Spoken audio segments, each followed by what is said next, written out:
hunger, chiefly. I mean, China was a hungry place, literally a starving country for parts of the year, in large parts of the country, well into the 80s. Conservative estimates of the number dead of starvation in the Great Leap Forward in the late 50s is 35 million. I mean, those are some pretty significant numbers. The upper estimate is more like 50 million. Take California and throw in a few other pretty good-sized states, and you let the entire population starve to death. That's kind of what you're looking at. I guess on a percentage basis, it would more be if everyone in Florida had starved to death. But just in enormous numbers, and people don't, you know, if you haven't had protein for 6 weeks and a pigeon goes by, you're not thinking, oh, what a pretty bird, you know, or even if it's a bald eagle, you're thinking protein on wing, you know.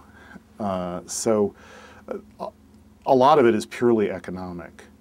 And I think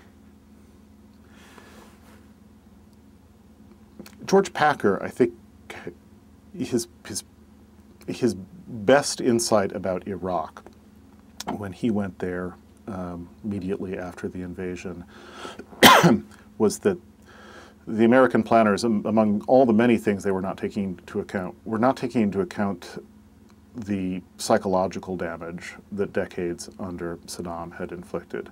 That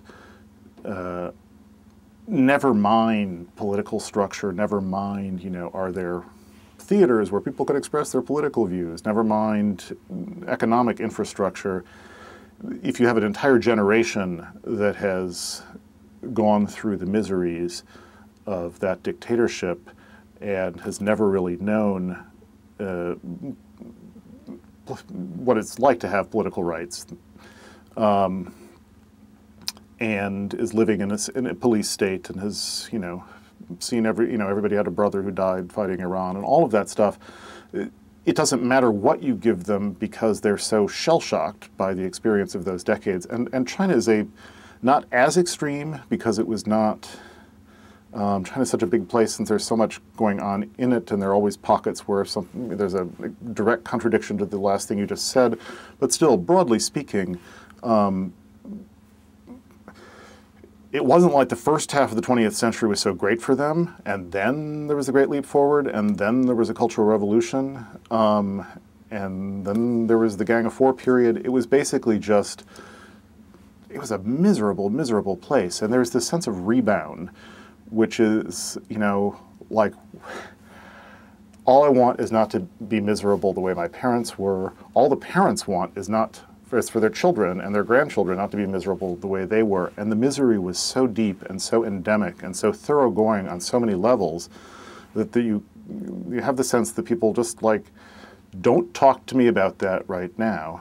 The watchword in the late 80s, it was actually given an official national watchword, which was development first, then environment. And part of that is the theory that, you know, as people have a little more money than they can afford, they have the leisure and the means to worry about these things. But there was a very deliberate decision made, you know, stop forcing people to eat ideology and let them have, you know, iPhones.